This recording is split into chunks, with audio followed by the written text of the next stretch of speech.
was not even an hour that his body had been removed.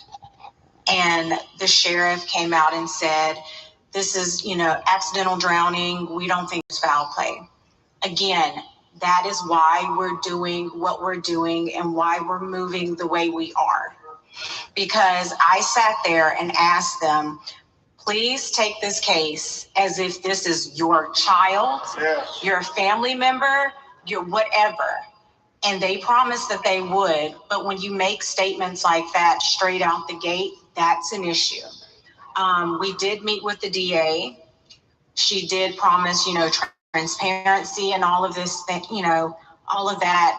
However, damage has already been done because now that's the narrative that's being pushed by the general public, who, again, know nothing really, only what they're hearing from other people. So in addition to that, it's all these things coming up.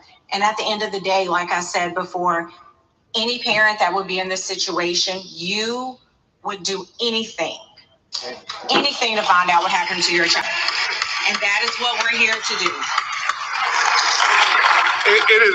It is very important to note that this narrative, this suggestion that it was an accidental drowning, nothing to see here, is troubling, even if that's the case. There were 300 to 400 people out on Horns Island. You mean to tell me nobody saw anything? Nobody can tell us anything about what happened to one of the few black people that were out there on that island that day? It just doesn't add up. The fact that they're so what we learning from this? Stay your black ass off of Horn Island. That's the message I'm getting. His cell phone, if he was going to stay behind, the fact that, you have the young lady saying that he said he was going to get back on the boat with the boys, and then the boys said no. He said he was going to stay behind and talk to her. If that was the case, don't you believe Nolan would have said, give me my cell phone, I'm going to stay behind. Give me my car keys, I'm going to stay behind. Right. It's not adding up. No. And so we're going to keep fighting and digging until we get the answers, the transparency, the truth, the accountability, and justice for Nolan Wells. Justice for Nolan Wells. Justice for Nolan Wells. Justice for Nolan Wells. Justice for Nolan Wells. Justice for Nolan Wells. Justice for Nolan Wells. Justice for Nolan Wells. Justice for Nolan Wells. We're going to have our Religious Affairs Committee join us quickly so we can have a quick word of prayer with the family, and that will conclude our press conference formally.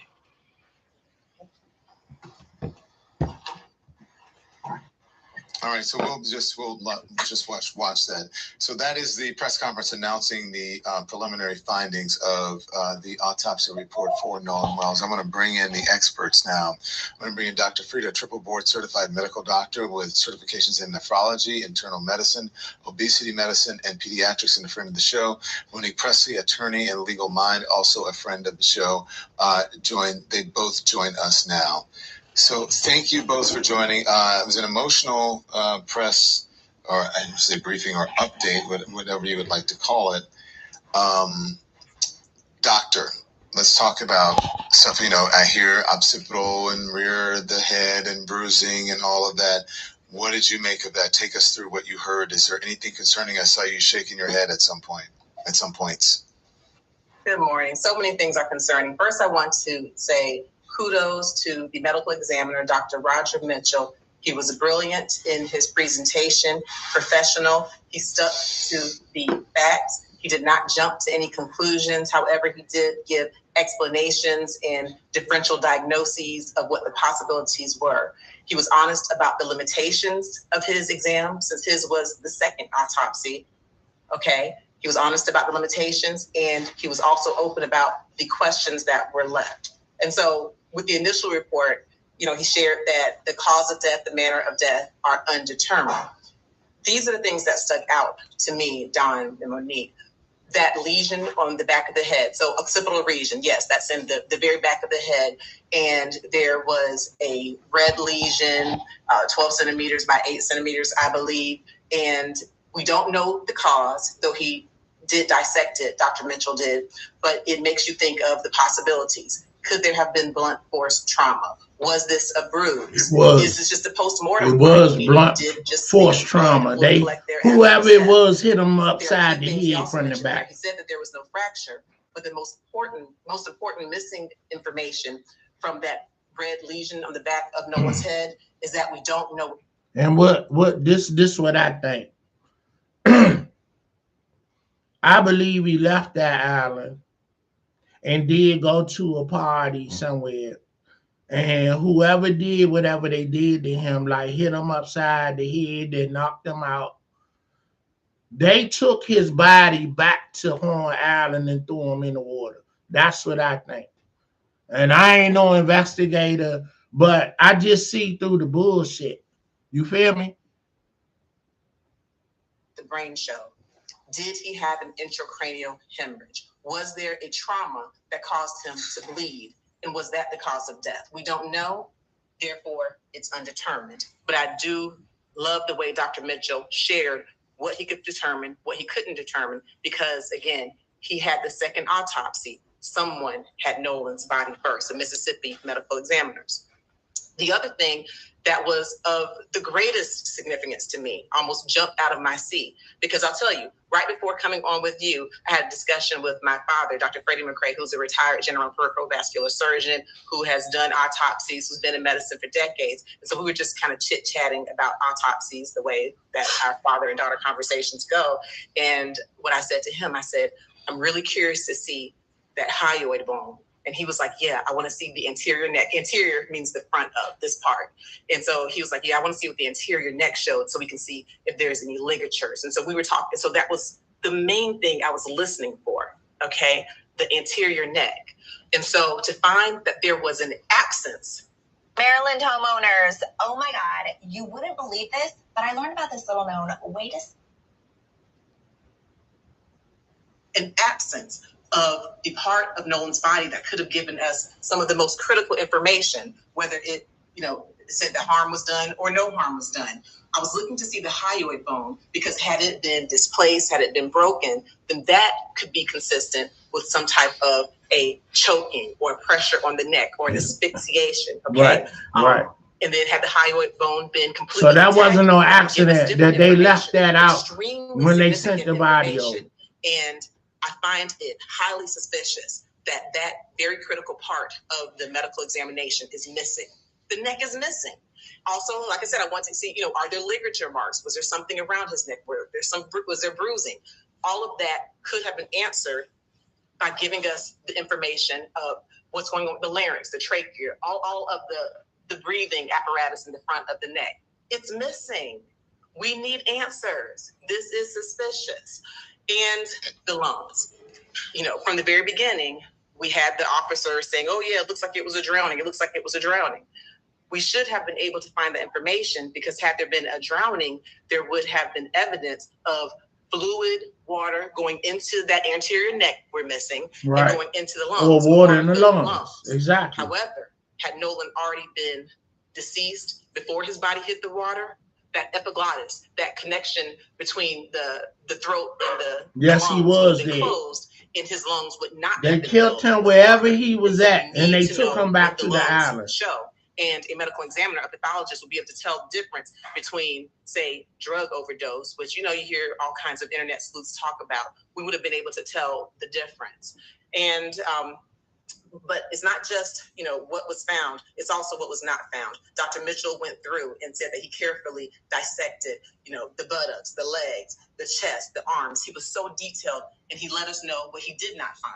That he did not find any broken bones, no fractured bones, that he did not find any evidence, at least in this postmortem state, of any bruises. And so I appreciate that because it lets us know that this is not some biased gotcha moment. Let me only tell you things that are intriguing to the media. He went through and systematically did what an excellent pathologist will do. He'll tell you all of the findings. And so now we have a bruise in the back of the head, We have a missing neck. We don't know the condition of the lungs. And also, we already were at a disadvantage because it was 4th of July or the 6th of July. We're not sure when he passed away, but that the water would have been warm in Mississippi. That would have accelerated decomposure. And so this was an examination done with many limitations, but Dr. Roger Mitchell, the medical examiner, did a superior job with the information that he had in the way that he lined it up.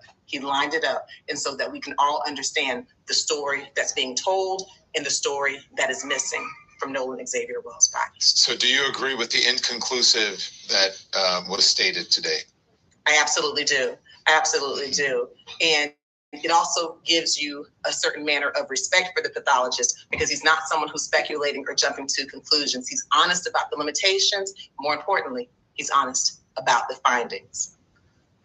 Monique Presley, I want to bring you in. As you're watching this, you're an expert. You have used, obviously, autopsy reports in court. And what is your takeaway from what you heard from Ben Crump today and in this report? How you gonna send a body without the neck area involved? So you just forgot? Did you throw it away? Like what happened? Right. See how they play with us, man? It ain't funny, but you gotta laugh from crying, you know.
I have used them in court. I have observed them, unfortunately, any number of times.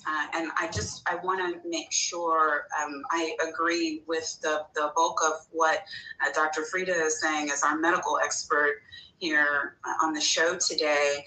I just want to be clear that the neck portions that have been held back are not missing.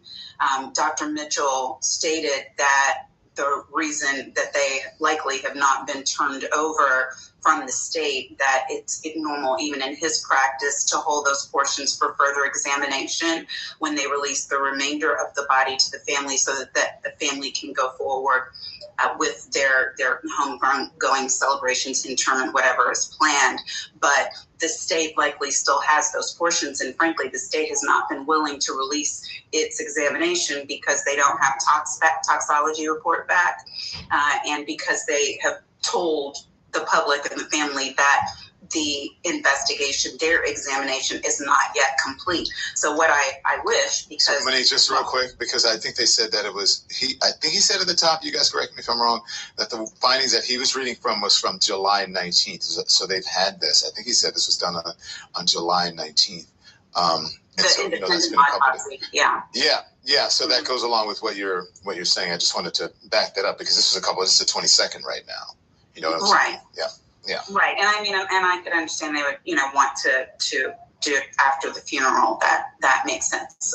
But for him to not have certain pieces that he needs in order to have a conclusive investigation is because those elements are still under review and under investigation by the state. What I wish, since today was largely inconclusive, we have more questions than we have answers. What I wish is that he was able to have the first autopsy. Lots of times when we end up ordering independent autopsy examinations, it's a different circumstance slightly than this, where there is something that has been ruled out by the initial autopsy, and for whatever reason, it's found to be suspicious, or we need more detail, or we have a recalcitrant examiner's office that isn't giving any more information. It looks like what they did was not enough. And so you have to go to another examiner, get an independent autopsy if you're able to, if the family is able to, and you get more and you're able to compare. I see a bruise here now. There was not a bruise on the first day, so maybe this happened post-mortem. I don't see skin abrasion here. You have the full neck examination. I have a toxology report. So the things that Dr. Mitchell was saying. That's the sound of an American oil company hard at work. Want to be a part of it? Listen up. You're invited to join Phoenix Energy's next webinar, where you can drill deeper into our bond offerings. We currently offer 2 investment opportunities: a private placement bond offering for accredited investors with target annual interest rates between 9 and 13%. Also, we offer a registered bond offering open to both accredited and non-accredited investors with rates ranging from 9 to 12%. Sign up for the bond webinar and start your journey with Phoenix Energy today. Securities offered by Crest Securities, member FINRA Civic, not an offer of securities.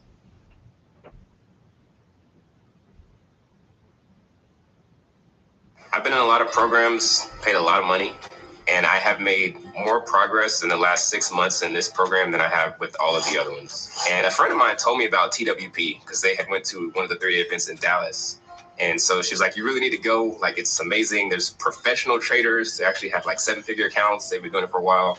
And so I went, I loved it, got the futures program, and I've been making money. Having a mentor, having people to rely on and to talk to in TWP really changes that whole outlook and that whole outcome as you start your trading journey, which is where I've become where I started and what I've come to utilize with TWP.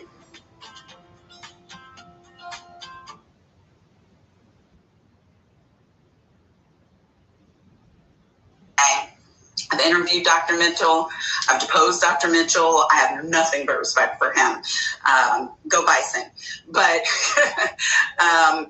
some of the things that would be asked, right, as he said in his report, is if you are dealing with someone who could swim, you would want to know what condition they were in when they hit the water, whether they were forced into the water or whether they put themselves in the water. So you can't even figure out whether he was swept up by a current or whether he was hit over the head and knocked off a boat. None of those things are real to us right now, Don. None of those are in the land of facts. And so I think what the attorneys wanted to do on behalf of the family is give as much transparency as they could as soon as they could, but it has not resulted in any answers. So even, for instance, where what could be a subdural hematoma, I've handled medical malpractice cases where patients have died, where it was not even realized that was happening to them until it was too late. And what we would need to know, one of the things Dr. Mitchell says is that the skin shows that there was no external bruising. So it does not, we don't have anything right now that would show, for instance, that he was hit in the back of the neck and it made a bruiser right below the head. We don't have anything to support that, nor do we have anything to support that there was injury to the bone there. But we have something that is showing in the tissue for which we don't have an explanation. So I caution today the same way I always do. I heard people in the room who were screaming when it was read in the report that that organs were removed because they just didn't have an understanding that that is a natural part, that is a correct part of the process to do an examination, and that the organs were not missing. They were then returned. They were bagged and returned. And all of that is horrible to have to hear for a first time. But it certainly is something that can cause people who are very interested in this case to jump to conclusions. And I'm glad at least that it was explained that the things that were done were things that have to be done in order to get to the answers. So may I ask this, how long does it usually take for tox reports? Well, I'll let Dr. Frida go first. That can take weeks, it can take months. That's the part that many times most of the media, most people have tuned out, because the preliminary autopsy report most often will give usually it's correct, the very likely diagnosis. So it could be weeks, it could be months. So I don't know. They're going to look at all the different organs, and there are going to be many things that they test for. And so we don't know. And Don, that's why if you think about any kind of famous cases where people are waiting on official cause of death, whether you think of Whitney Houston or Michael Jackson or any person where there was a suspected drug involvement, and I am not saying that that is what is the case here. I am saying when you're waiting to figure out whether it is a rule out or whether it is a determinative factor, many times we find that out a month after the fact, sometimes 2 months after the fact. I can't remember the name of the person from the Friends cast who died, and I think it was like 6 months. Perry. Yeah, before there was an official determination. Yeah. And so what was the name? Perry? Matthew Perry. Matthew Perry. And so sometimes you're just waiting on a rule out and you have enough from everything else you've seen for a cause of death, but we are in the blind here entirely because we don't have the rest of the state's official autopsy results. And you know, media is media, but if you're going to ask a question, then ask, what have you been told about the official autopsy? Right. You know, I mean, that's the question I thought was going to be in the room, yeah. But it wasn't the question in the room.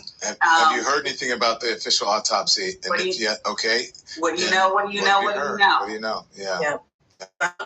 No. Did they share what they found on the anterior neck so far? They don't need toxicology to tell us what the hyoid bone looks like. If the trachea, that windpipe, if that had been damaged, if there were ligature marks, there should be photographs even from the original medical examiner. That is the piece that does not sit well with me. Why don't we know? In a preliminary, they would have observed the gross appearance of the anterior neck. And so I'm anxiously awaiting those answers. So I wanted you guys, if you can stick around for a little bit, because we're taking phone calls because there are so many people who have questions about this. So we just opened them up.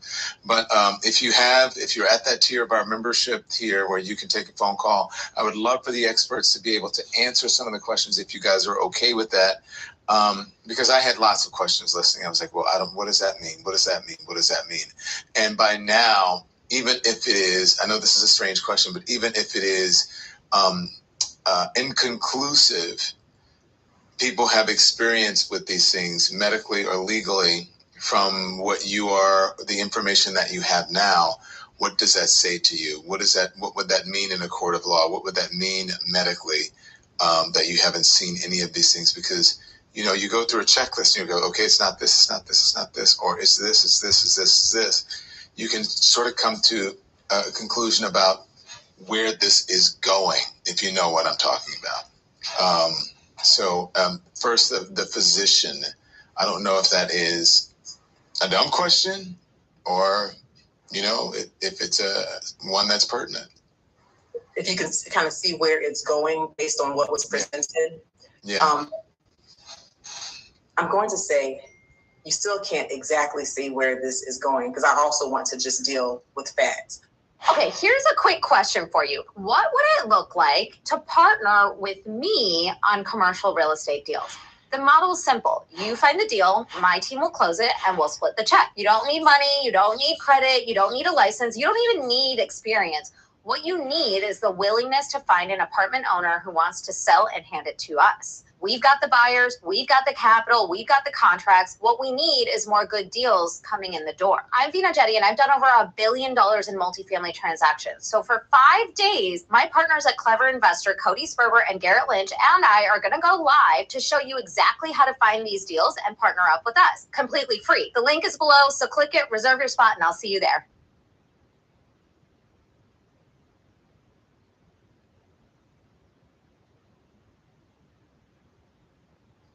The one thing that we know is that from the very beginning, with the Mississippi officials putting it out there, oh, it seems accidental, oh, he chose to stay on the island. From the very beginning, they lost the objectivity. And so right now, all that I got from the medical examiner's report was that he was doing his best to bring the objectivity and the facts back into the case. And as far as where it's going, it doesn't necessarily seem like he's leaning one way or the other, but he's letting you know what he needs. For example, yes, he told us that it's significant that there was the red lesion in his occipital region, the back of the head, Nolan's head. He didn't say, oh, it's probably blunt force trauma. Ooh, somebody probably punched him. He just said what it was. And he said, Dr. Mitchell, and he said what he needs to rule it out. So for me, he's not trying to lead us. He's not trying to lead us. He said there are no fractures, so we know that he didn't get into an accident or anything that would have broken his ribs. And so for me, I feel like separating myself from the attorneys, but just going with the medicine and the medical examiner, I feel like all he did was present a roadmap and left it for the professionals and for the forensic attorneys and for the detectives. They can take it from there, but he gave us the black and white of what the body said and how the body talks. Okay, let's bring in Roger Alexander Jr. calling from Clarksville, Tennessee. Good morning, Roger. Hi, good morning.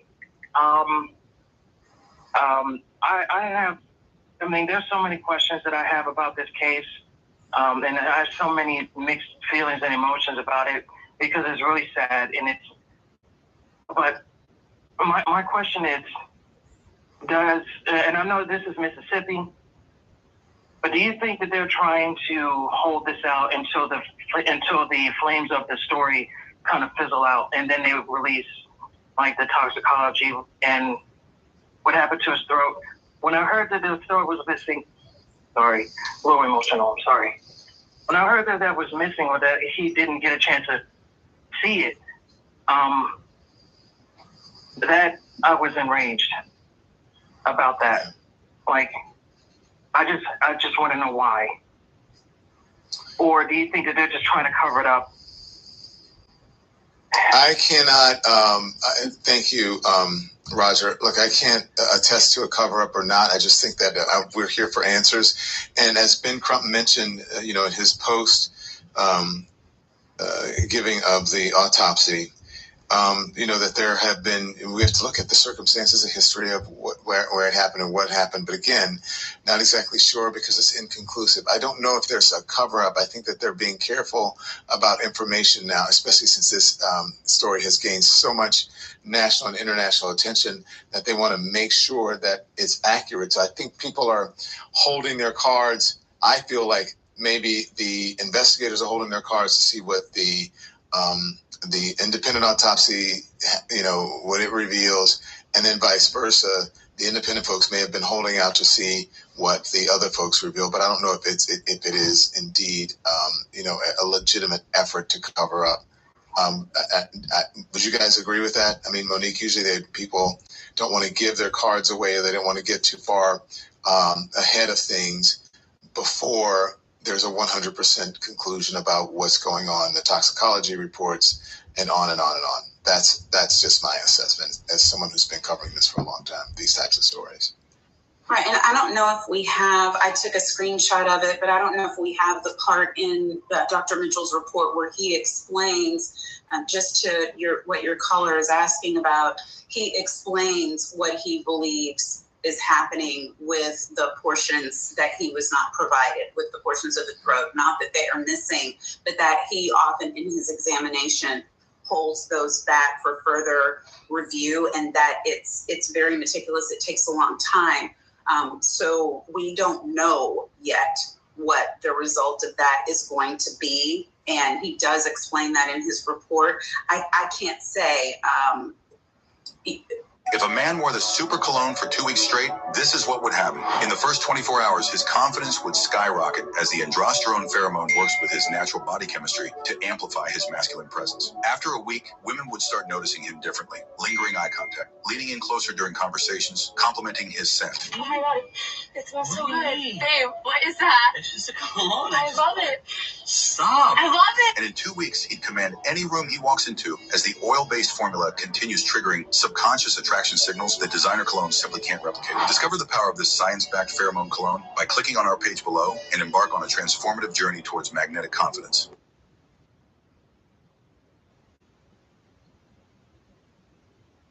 So if we still using agents to buy car insurance, you are dumb. Look, if you're still calling agents and overpaying every month, I'm going to assume you also rent DVDs. Use this site. I'm going to send you and all the viewers a link. It runs your info to an AI system. You just need to tap on your year, make, model, and it pulls every discount you qualify for. I personally pay $59 a month for my Tesla, full stop. You know the funny thing is that my old agent still calls? I don't answer. Let AI handle it. It's just like a car quiz. You answer the year, the make, the model. $59.99 is what came back from my Toyota Tacoma. That's premium coverage, comprehensive. And my deductible's low too. If you're a high roller and you like throwing money away, then disregard this video. But if you want to try to take your little car quiz too, I put the exact same link below.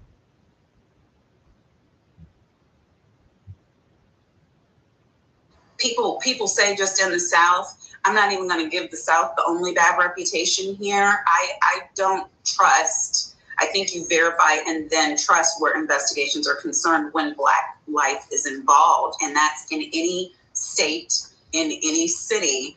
It is necessary to ensure, because the data shows that our death, that our trauma is not taken as seriously in this country, period. It's not geographical. So that doesn't mean that there's a cover-up going on right now in Mississippi. It doesn't mean that there isn't, or that it would be any different if it was in New York or someplace else. We only have the information that's available to us right now. But what I can say to you is that the amount of time that this has taken so far is not, it's not extremely long. Like, this is not an exceeding long time for a suspicious death, for there to be water involved, because that makes it harder to get to results. And I know Dr. Frieda can talk more about that than I can, but a lot of things that would be undisturbed for a medical examiner, they're dealing with the effects of water as they're doing the examination. So that does take a longer time. And that's why you heard even from Dr. Mitchell, inconclusive. He's saying, I see this, but I don't know why this is. I see this, but I can't say the cause. And so, but they didn't even share the pictures with him, because their examination is not yet done. And that also is common. I was with the DC Office of the Attorney General. Dr. Mitchell and I did not overlap. I was gone before he came.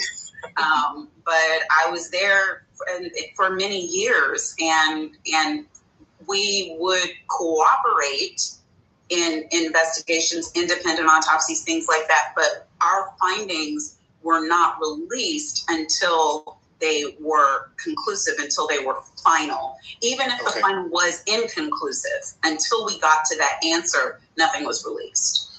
Stand by. Dr. Frieda, I want to hear from you about the water and the complications, because I think you want to say something about that. But you know what I've forgotten to do this whole show? I've got to get a word in from our sponsors. We're going to hear from Dr. Frieda and more calls. Give me 1 minute, and we're back in just a moment. A word from our sponsors. This episode is sponsored by BetterHelp. Now, here's something that I have learned. Life doesn't ask you if you're ready. It just keeps coming. And sometimes what it brings feels too heavy to carry by yourself.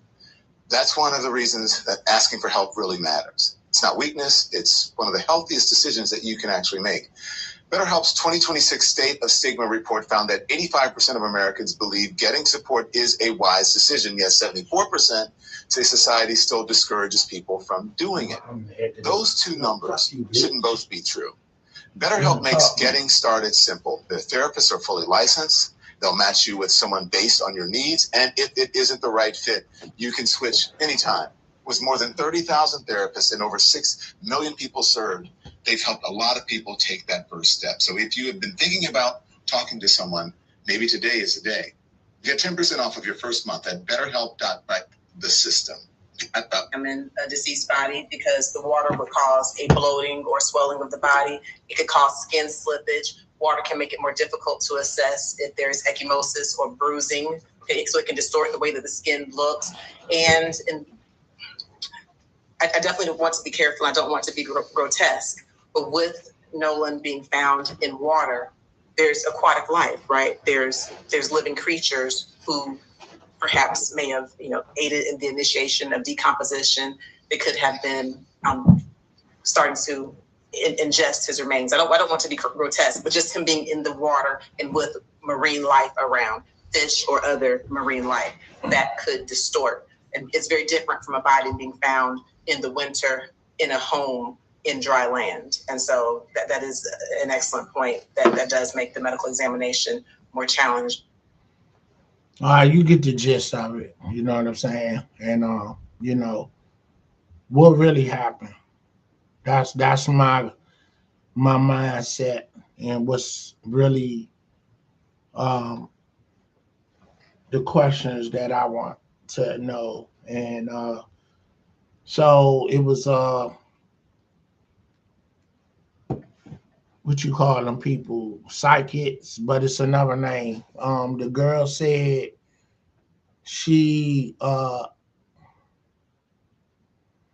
medium, that's what they call them. She said she did a reading and spoke to the spirits of Nolan Wells. Now I don't know if y'all believe all this or not. I mean, I don't play with the voodoo, the spirit world other than Jesus. You know what I'm saying? I don't entertain none of that. But people belief is people belief. And I feel a wise man seeks to know all. So you don't disregard nothing, but you can determine whether you want to entertain it or not. Matter of fact, let me find this lady and let you hear what she said. Let me see if I can find her. Let you hear her take on it from the mediums that she did. Let's see if I can find this lady.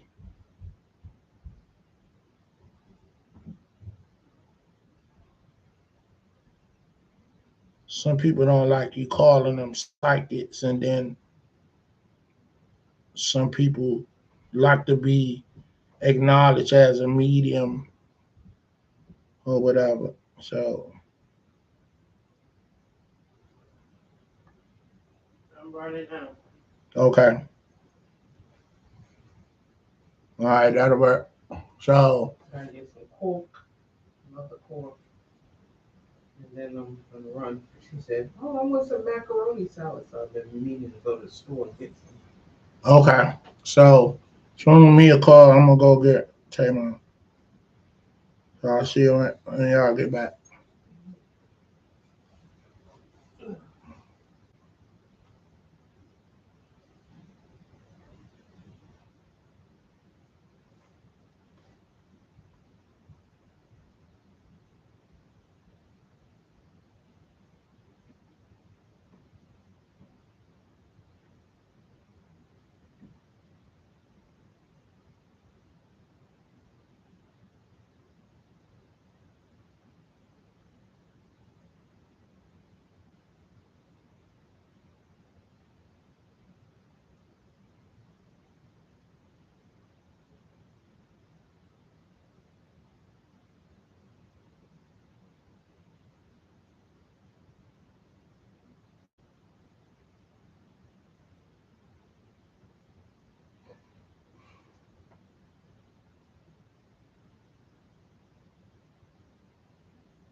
Trying to find that medium lady that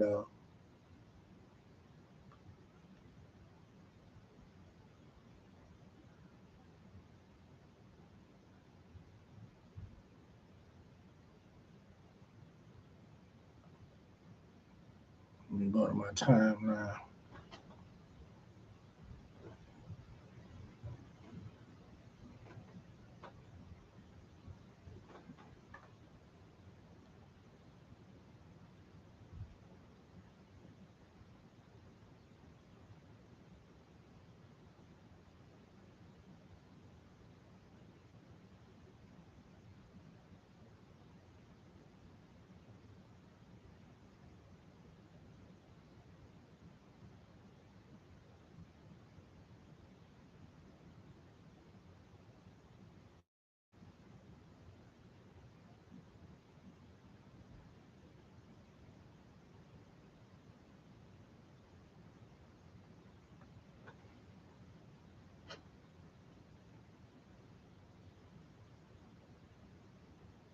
Here you go.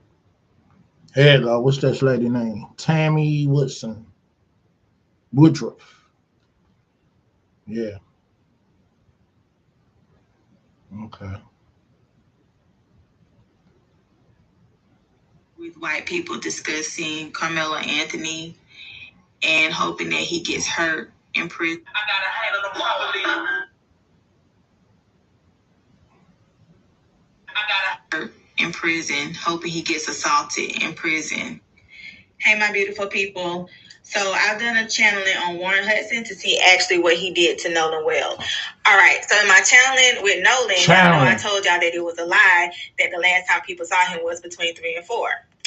Okay, this was a lie because Warren and Nolan, they were getting ready to go to some type of event. What I didn't tell y'all is that in my channeling with Nolan, I seen that there were fireworks. That's how I knew that he was still alive at nighttime. People were still seeing him at nighttime, and he was in a car. Well, more like it seemed like a little like mini type van to me.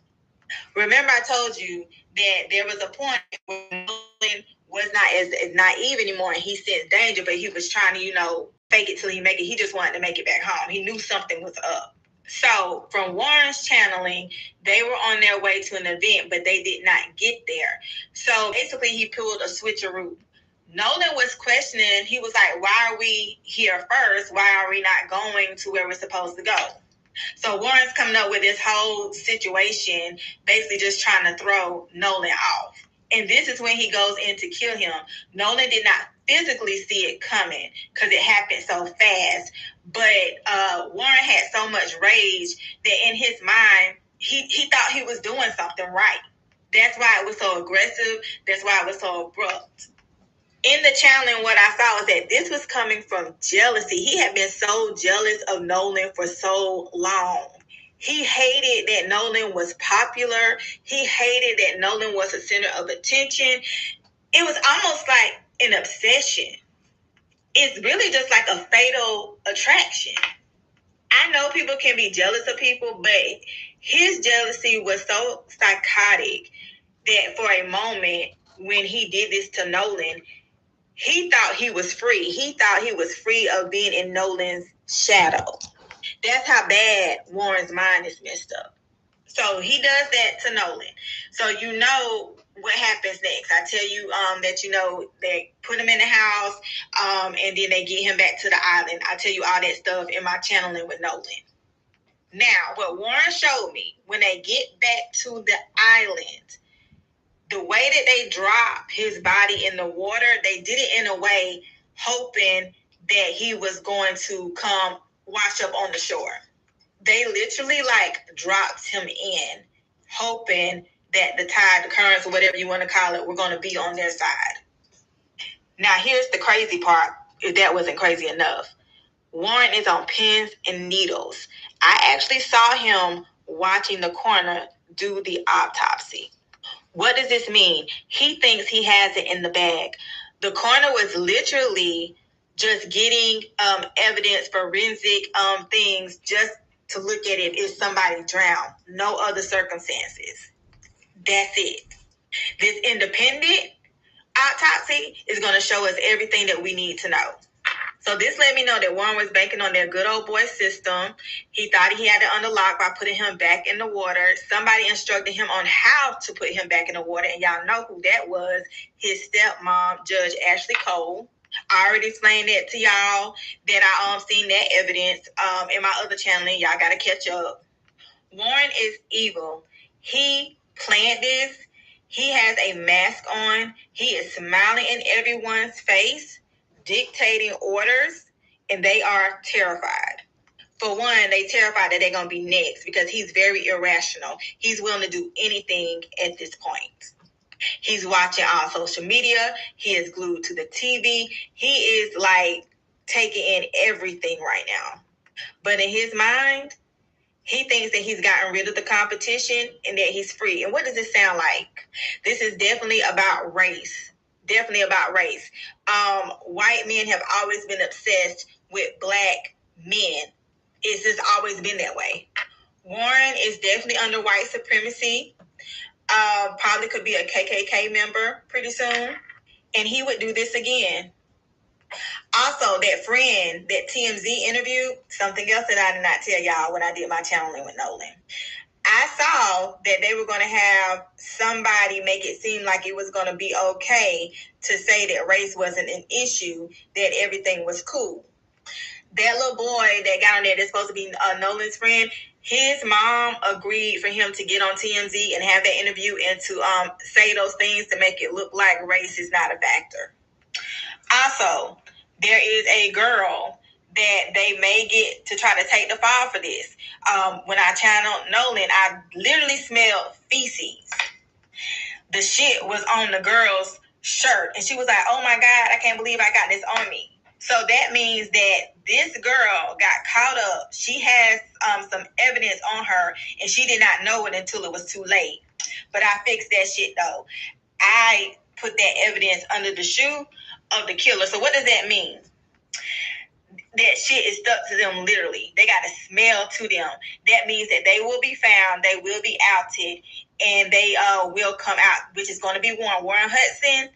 You will be outed. You will have no choice but to confess. The sooner you do it, the better. But until then, you are going to be haunted by me, and I've already done the work. Wednesdays in NCIS Los Angeles. Hey, my beautiful people.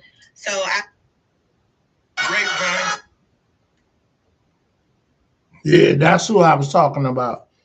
Tammy Woodruff, that's her name. But it's another one that she did. We're gonna look her up.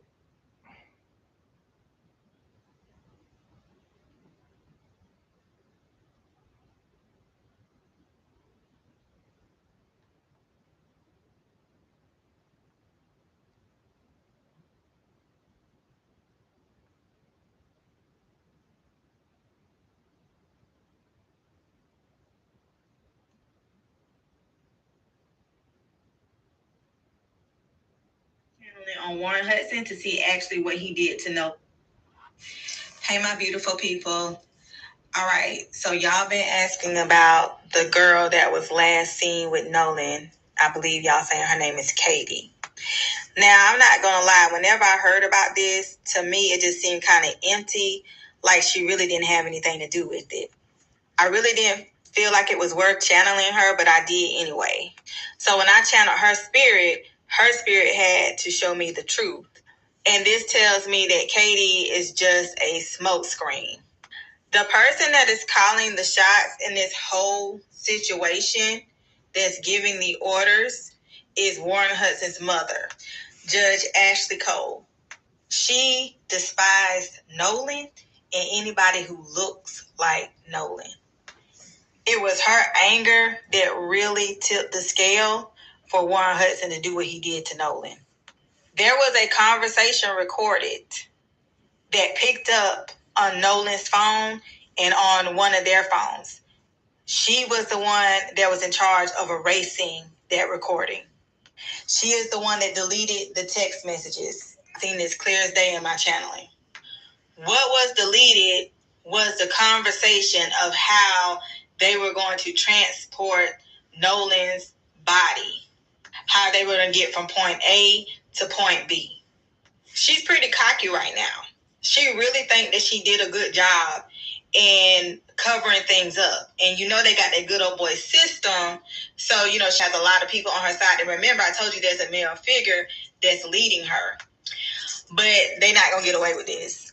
I do see in my channeling that their system is about to crack. Remember that I told y'all guys in my channeling yesterday that there is an entity behind this energy that they have. And I told you that I had no choice but to fight it. And I told people to stay away if you couldn't.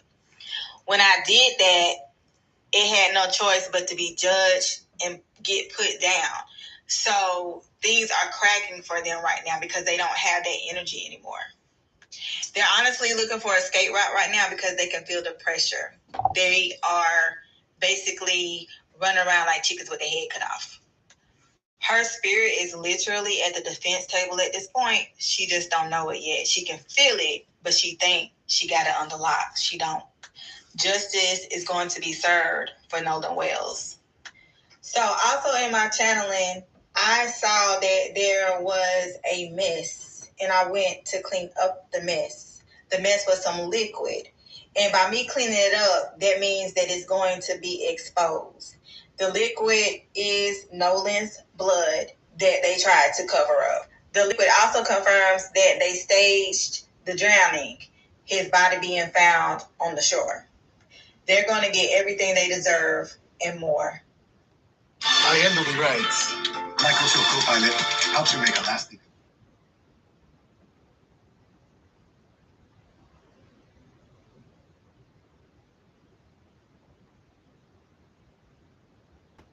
Tammy Woodruff.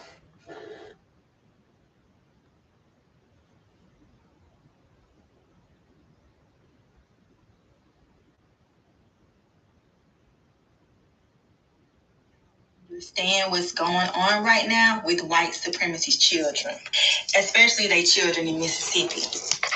One thing that a white supremacist can't stand is to be embarrassed. They are so embarrassed to be called a racist. They are so embarrassed for people to know that they are corrupt. They are so embarrassed for people to know that they are in an occult that tracks decades back of hate. They're supposed to be pure. Hence, I'm white and I'm right. The mask is coming down. White supremacist children, especially in Mississippi, they are terrified right now that they are not going to get away with killing Nolan Wells. So there's a lot of white supremacist children coming into my comments talking about I'm not this and I'm not that. I can't channel anybody. That's not by mistake, y'all. I'm going to tell you why they're doing it. That entity that's over that energy in Mississippi, I fucked it up. I went to pure war with that thing and beat his ass. And gave it back to them, and they had no choice but to take it. So what does that mean? They're not going to win. So the white supremacy children that you see in my comments, these are the people, the children of this energy's entity. And as I'm doing this video, oh my God, my ear is ringing, literally. They big mad. They big mad. So don't reply back to them in the comments. That's only giving them energy. I already whooped his ass. They already cracking. Ain't nothing they can do about it. They just never thought that they would see a good old black woman come through and wipe their ass out.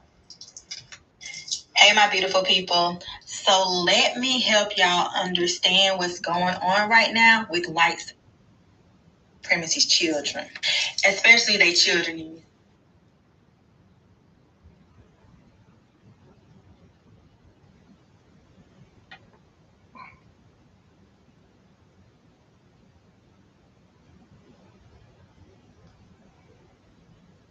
Mississippi.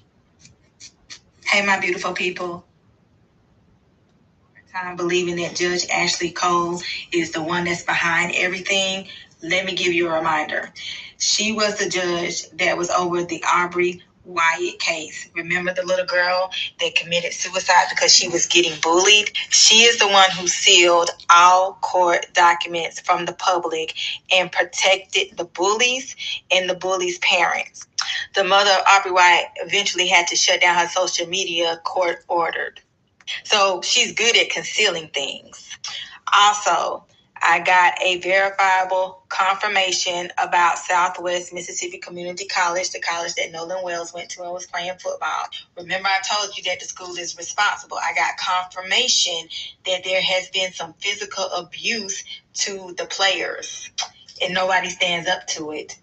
And this abuse is coming from the head coach. The head coach is Les George. I told you guys that there was racial severe tension there. I also got confirmation that it's run by a whole bunch of white men, hence that good old boy system. It's one of those situations where you are to be seen, not heard, do what you're told, or suffer the consequences. And a lot of them probably do it because football is their ticket out, their way out. And it's sad. I told you in my channeling with Nolan, there was somebody that they dare not stand up to at that school. But Nolan stood his ground. At some point, he was not following the directions. He was not taking that abuse. Justice will be served for Nolan Wells.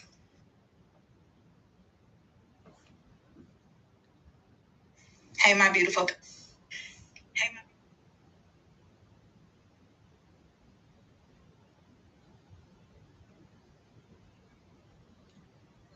To my post that I did last night on Austin Metcalf, I did a channeling of him. If you have not seen it, please go check it out. So I'm doing a follow-up because there's some things that I did not tell you last night, and I have to tell you about it because now that I've tapped into Austin, there is an ancestor that is trying to help Austin. There is an ancestor that is trying to help him. So for you guys to understand how this works on the spiritual side, because white supremacy for some reason thinks that they have a win because Carmelo has been sentenced to 35 years and you do not have a win. Okay. So on the spiritual side,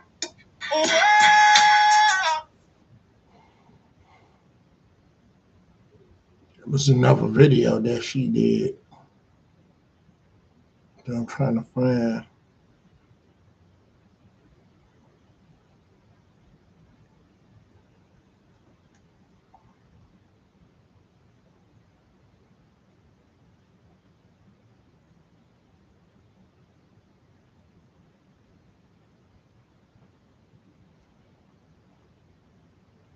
Yeah, that might have been it about the Nolan Wells case. Yeah.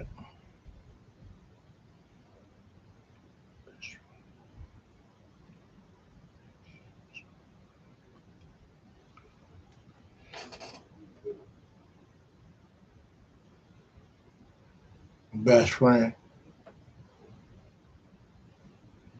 But how his phone get back to where everybody else at a friend house? So why his phone wasn't with him?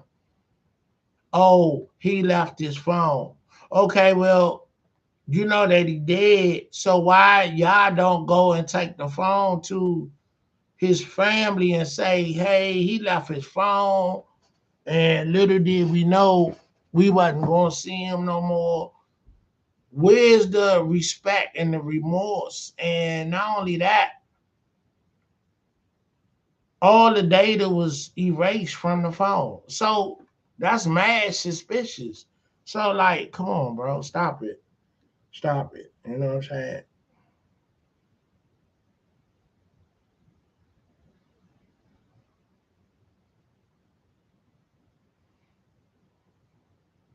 Stop it, man.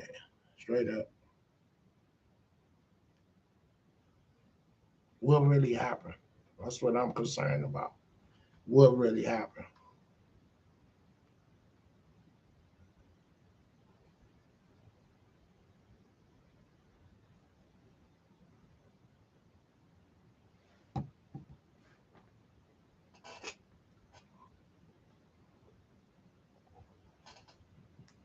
Okay.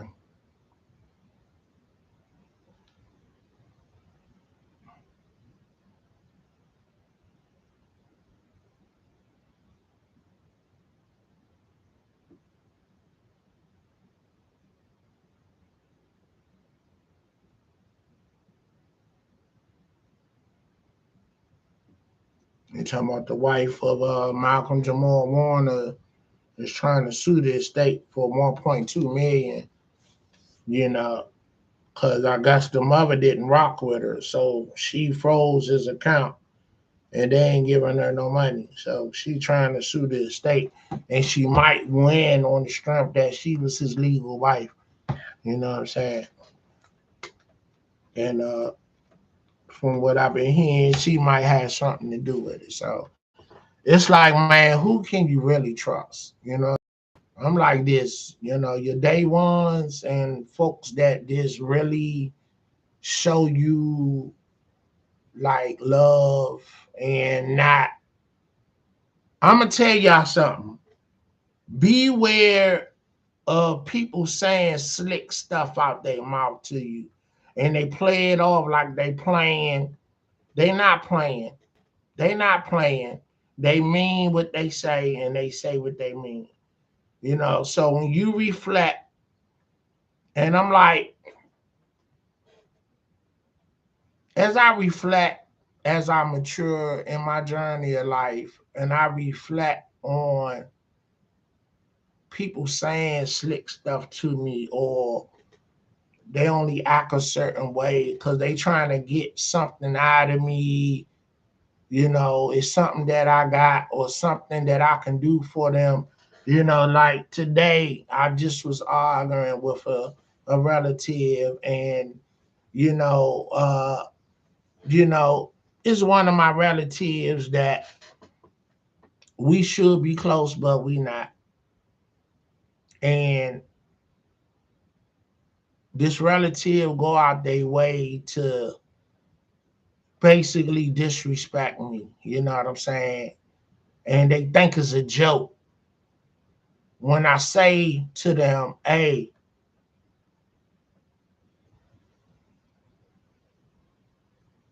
I don't take, and I'm not good with playing games of disrespect. I don't know what you used to or how you roll, but I don't do that. You know, like I told my, uh, someone I was dating back in the day, you know, her girlfriend and guy used to call each other bitches and hey bitch, come here, and it was supposed to be out of out of endearment, but it's disrespectful. So my girl tried to get on the tip like them and was like, hey you bitch nigga, come here. And I checked her, right. I say, oh, whoa, we ain't doing that. We ain't doing the disrespect. And I don't care if you mean it in a playful way. I don't address you like that. So you're not going to address me like that. So this relative I'm talking about, since forever, every time I see this person, they negative, but they mask it by playing, So I'm the oldest between me and this relative, and I take that role serious. And yeah, I call shots and I give orders. So my point is, when you don't do what I ask you to do because it's the right thing to do, and I know better because I'm older, you know, like yeah, because you older, you don't know everything, and that's the feedback that I get. And I'm like, okay, well, look at my track record and look at yours. So what we talking about? So my point is, if you can't listen to what I say to you and do it what I ask of you, then I don't want to be bothered with you. So to get some attention, every time I see this relative, it's like their mission to take a shot at me, to get me riled up. And it used to work until I say, you know what, that's the attention you want. You want me to get into a back and forth with you, but I'm gonna shut you down from this point on. And I'm saying this because the last time it was done, it was a big blow up. And my mother had to get involved. So I said, you know what? I'm gonna hurt you by removing my presence from your ass. You know what I'm saying? Because